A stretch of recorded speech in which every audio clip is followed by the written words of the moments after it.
এতক্ষণ পর্যন্ত আজকের এই মহান মে দিবসের শ্রমিক সমাবেশের তার বক্তব্য শোনার জন্য আমরা অধিক আগ্রহ প্রকাশ করছি। আজকের অনুষ্ঠানের মাননীয় প্রধান অতিথি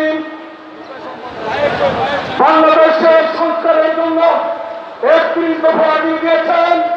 তার আহ্বানে বাংলাদেশ জাতীয়তাবাদী শ্রমিক দলের ৭১ জন নেতা কর্মী এই ফাঁসির বিধান করেন শহীদ হয়েছেন, আত্মত্যাগ করেছেন।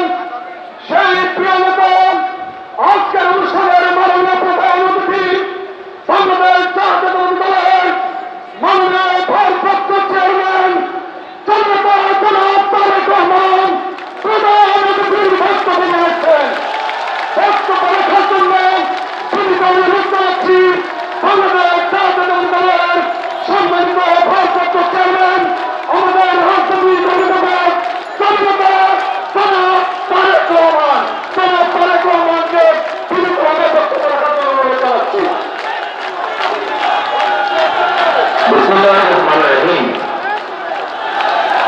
আন্তর্জাতিক শ্রমিক দিবস উপলক্ষে বাংলাদেশ জাতীয়তাবাদী শ্রমিক দল আয়োজিত আজকের এই জনসভার সম্মানিত সভাপতি, মঞ্চে উপস্থিত বাংলাদেশ জাতীয়তাবাদী দলের সম্মানিত মহাসচিব জনাব মির্জা ফখরুল ইসলাম আলমগীর সহ উপস্থিত সম্মানিত স্থায়ী কমিটির সদস্যবৃন্দ, মঞ্চে উপস্থিত বিভিন্ন পর্যায়ের নেতৃবৃন্দ, আমার সামনে উপস্থিত প্রিয় ভাই ও বোনেরা, শ্রমিক ভাই ও বোনেরা, আসসালামু আলাইকুম। আন্তর্জাতিক শ্রমিক দিবস উপলক্ষে আমি প্রথমেই বাংলাদেশ সহ সারা বিশ্বের শ্রমজীবী কর্মজীবী মানুষের প্রতি জানাই একান্ত শুভেচ্ছা এবং ভালোবাসা। 18 কোটির বেশি মানুষের এই বাংলাদেশে বিভিন্ন সেক্টরে সব মিলিয়ে কর্মক্ষম শ্রমজীবী মানুষের সংখ্যা প্রায় 8 কোটি বা তারও কিছু বেশি। প্রিয় ভাই বোনেরা, এর ভেতর নারী শ্রমিকের সংখ্যা প্রায় অর্ধেক। শ্রমজীবী কর্মজীবী এসব মানুষেরাই আমাদের এই প্রিয় বাংলাদেশের উন্নয়ন এবং অর্থনীতির প্রাণ। দেশের কোটি কোটি শ্রমজীবী কর্মজীবী মানুষ, তান্ত্রিক জনগোষ্ঠী, কৃষক, শ্রমিক, দিনমজুর মেহনতি জনগণকে অবহেলা কিংবা অধিকার বঞ্চিত রেখে আমাদের মুক্তিযুদ্ধের কাঙ্ক্ষিত বাংলাদেশ প্রতিষ্ঠা করা সম্ভব নয়। শ্রমজীবী কর্মজীবী প্রিয় ভাই ও বোনেরা, আপনারা যারা আজকের এই সমাবেশে হাজির হয়েছেন, অবশ্যই আপনাদের একটি লক্ষ্য বা উদ্দেশ্য রয়েছে, একটি প্রত্যাশা রয়েছে। কি সেই প্রত্যাশা, কি সেই উদ্দেশ্য?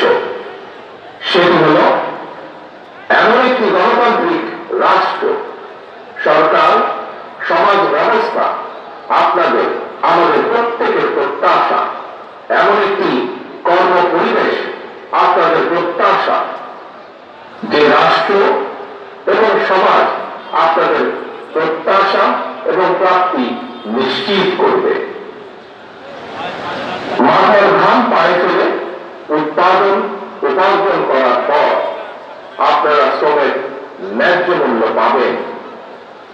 রাষ্ট্র ও সমাজে আপনাদের অধিকার এবং মর্যাদা নিশ্চিত থাকবে।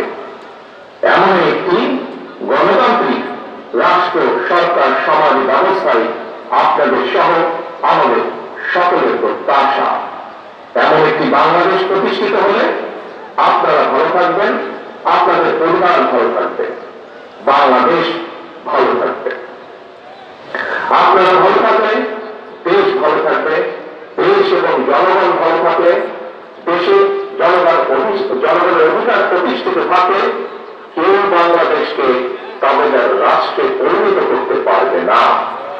সুতরাং দেশে জনগণের অধিকার প্রতিষ্ঠিত থাকা না থাকার সঙ্গে, জনগণের ভালো থাকা না থাকার সঙ্গে কিন্তু দেশের স্বাধীনতার সার্বভৌমত্বের সরাসরি সম্পর্ক রয়েছে। প্রিয় ভাই বোনেরা,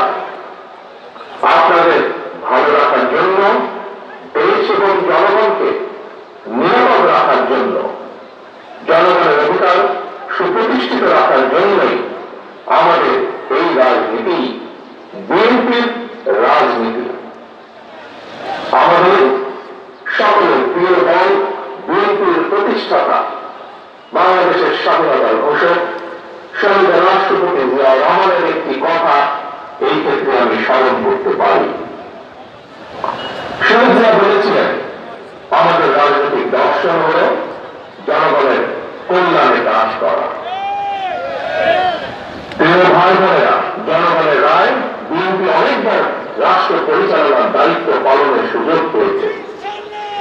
বিএনপি সরকার প্রতিবারই মানুষের অধিকার এর প্রতি সম্মান রেখে জনগণের কল্যাণে আন্তরিকভাবে দায়িত্ব পালনের চেষ্টা করেছে।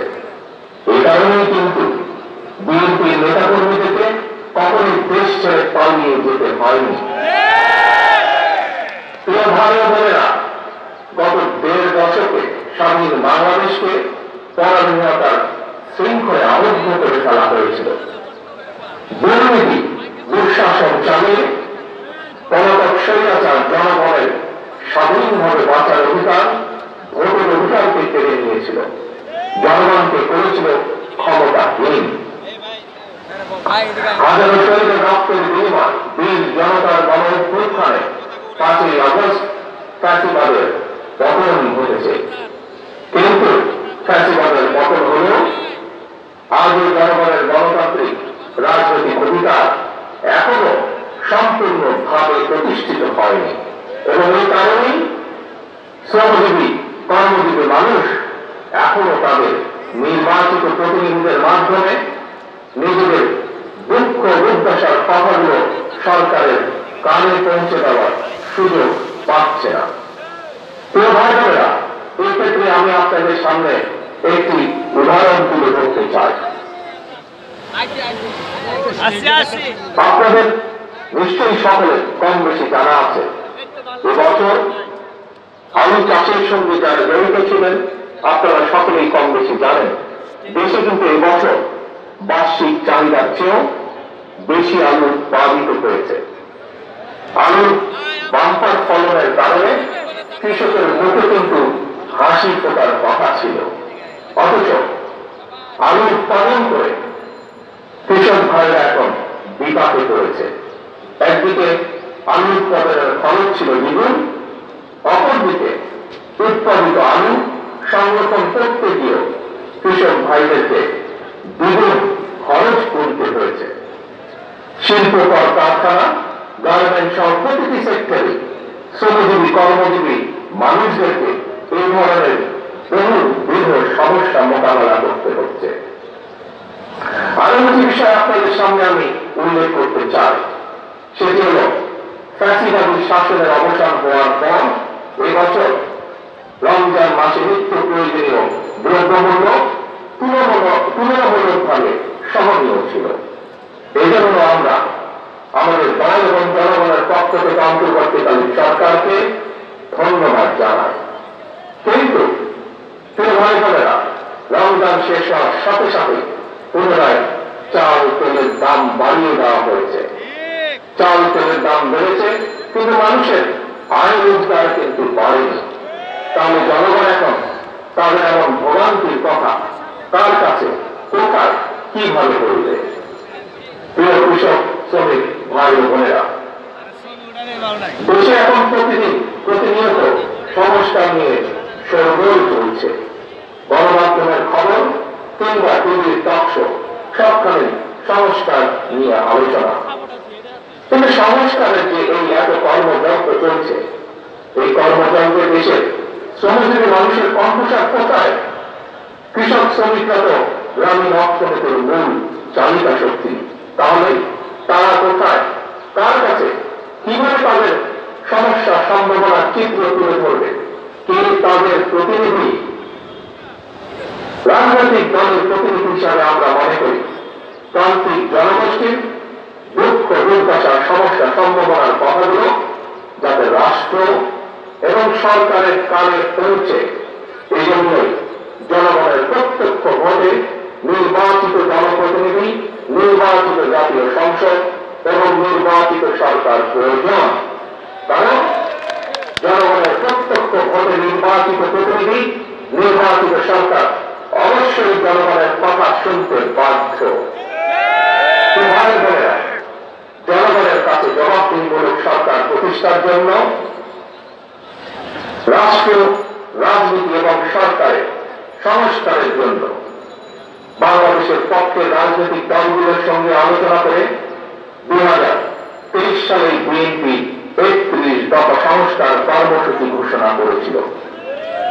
সংস্কার কর্মসূচি নিয়ে বর্তমানে বিএনপি সারা দেশে জনগণের বিভিন্ন শ্রেণী পেশা জনগণের সঙ্গে সংলাপ করে চলছে। পাশাপাশি সংস্কার কর্মসূচি বাস্তবায়নে বিএনপি অন্তর্বর্তীকালীন সরকারের সাথে আলোচনা করছে। কারণ রাষ্ট্র রাজনীতির গুণগত পরিবর্তনের জন্য যেমন সংস্কার প্রয়োজন, একইভাবে জনগণের রাজনৈতিক ক্ষমতা নিশ্চিত করার জন্য, জনগণের ভোটের অধিকার প্রতিষ্ঠার জন্য প্রয়োজন নির্বাচন। বিএনপি মনে করে সরকার এবং নির্বাচন উভয়টি প্রয়োজন। অন্তর্বর্তীকালীন সরকারের প্রতি আহ্বান, আপনারা একটু সতর্ক থাকবেন। অন্তর্বর্তীকালীন সরকারের একটি অংশ সংস্কার এবং নির্বাচনকে মুখোমুখি দাঁড় করিয়ে ফ্যাসিবাদ বিরোধী রাজনৈতিক দলগুলোর মধ্যে সুপরিকল্পিতভাবে উন্নতিকে দিতে চায়। গণতন্ত্রকামী জনগণের মনে এই ধরনের বিশ্বাস জন্ম দিতে শুরু করেছে। তাদের কাছে আমাদের আহ্বান, স্বল্প মেয়াদী এবং দীর্ঘমেয়াদী সংস্কার প্রস্তাবনা প্রণয়ন করুন। কোন রাজনৈতিক দলের আপত্তি নেই, তবে পাশাপাশি প্রয়োজনীয় সংস্কার সম্পন্ন করে আইন শৃঙ্খলা বাহিনী, বিচার বিভাগ এবং নির্বাচন কমিশনকে প্রস্তুত করুন। সুনির্দিষ্টভাবে আগামী জাতীয় নির্বাচনের রূপরেখা ঘোষণা করুন। অন্তর্বর্তীকালীন সরকারের কর্মপরিকল্পনায় পথনকশা গণতান্ত্রিকামী জনগণের সামনে সুস্পষ্ট থাকলে জনগণের সন্দেহ সংশয় কেটে যাবে।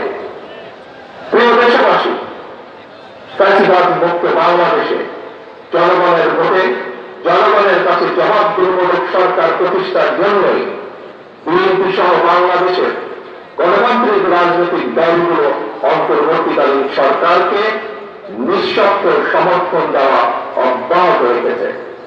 তবে গণতান্ত্রিকামী জনগণ মনে করে অন্তর্বর্তীকালীন সরকারের প্রতি অনির্দিষ্টকালের জন্য সমর্থন অব্যাহত রাখা যৌক্তিক নয়।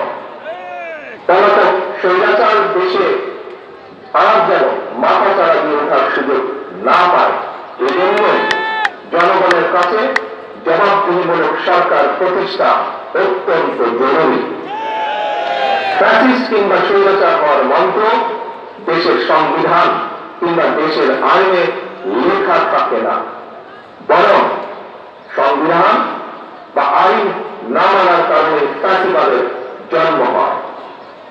একজন ব্যক্তি বা গোষ্ঠী যখন থেকে নিজেকে কিংবা নিজেদেরকে একমাত্র অনিবার্য অপরিহার্য মনে করে, জনগণের উপর একক সিদ্ধান্ত চাপিয়ে দিতে শুরু করে, তখন থেকেই ফ্যাসিবাদের যাত্রা শুরু হয়। এবং এ কারণেই বলতে চাই, কোন ব্যক্তি অথবা গোষ্ঠীর মনে বিনামূল্যে ক্ষমতা দীর্ঘায়িত করার সুপ্ত বাসনা, কোন আকাঙ্ক্ষা যেন রাষ্ট্র সরকারকে ফ্যাসিবাদের প্রতি প্রলুব্ধ করতে না পারে, সেজন্যই জনগণের প্রত্যক্ষ ভোটে নির্বাচিত জনপ্রতিনিধি, নির্বাচিত জাতীয় সংসদ এবং জবাবদিহিমূলক সরকার প্রতিষ্ঠা করা দরকার। নিয়মিত গণতান্ত্রিক চর্চার মধ্যে দিয়ে দেশে মানুষের অধিকার সুরক্ষিত হয়ে উঠে রাষ্ট্রীয় রাজনীতিতে গণতন্ত্র প্রাতিষ্ঠানিক ভিত্তি পায়। প্রভাব বোনেরা, জনগণের সরাসরি ভোটের মাধ্যমে দেশের সরকার গঠিত হয়, সরকারের পরিবর্তন ঘটে, এটি বিশ্বের গণতান্ত্রিক রীতি। তবে রাষ্ট্র স্বৈরাচার কিংবা ফ্যাসিবাদের কবলে পতিত হলে গণবিপ্লব কিংবা গণঅভ্যুত্থানের মাধ্যমেও ফ্যাসিবাদী সরকারের পরিবর্তন হয়, তত্ত্বাবধায়ক কিংবা অন্তর্বর্তীকালীন সরকার গঠিত হয়। এ ধরনের বিশেষ পরিস্থিতির সরকার অবৈধ নয়, তবে এ ধরনের বিশেষ পরিস্থিতির সরকার কখনোই জনগণের সরাসরি ভোটে নির্বাচিত সরকারের বিকল্প নয় এবং বিকল্প হতে পারে না। প্রিয় দেশবাসী, এবার আরো একটি গুরুত্বপূর্ণ বিষয়ের দিকে আপনাদের দৃষ্টি আকর্ষণ করতে চাই। আভ্যন্তরীণ যুদ্ধে লিপ্ত মিয়ানমারের রাখাইনে মানবিক সাহায্য পৌঁছানোর জন্য বাংলাদেশের করিডোর হিসাবে ব্যবহারের অনুমতি দেওয়ার ব্যাপারে অন্তর্বর্তীকালীন সরকার নাকি নীতিগতভাবে সিদ্ধান্ত নিয়েছে। দেশের স্বাধীনতা সার্বভৌমত্বের সঙ্গে জড়িত এমন একটি স্পর্শকাতর বিষয় সিদ্ধান্ত দেওয়ার ক্ষেত্রে অন্তর্বর্তীকালীন সরকার কিন্তু জনগণকে জানায়নি, এমনকি জনগণের প্রতিনিধিত্বকারী রাজনৈতিক দলগুলোর সঙ্গে কোনই আলোচনা করার প্রয়োজন বোধ করেনি। দেশের জনগণকে না জানিয়ে অন্তর্বর্তীকালীন সরকার এ ধরনের সিদ্ধান্ত নিতে পারে কিনা কিংবা নেওয়া উচিত কিনা এই মুহূর্তে সেই বিতর্ক আমি তুলতে চাই না। তবে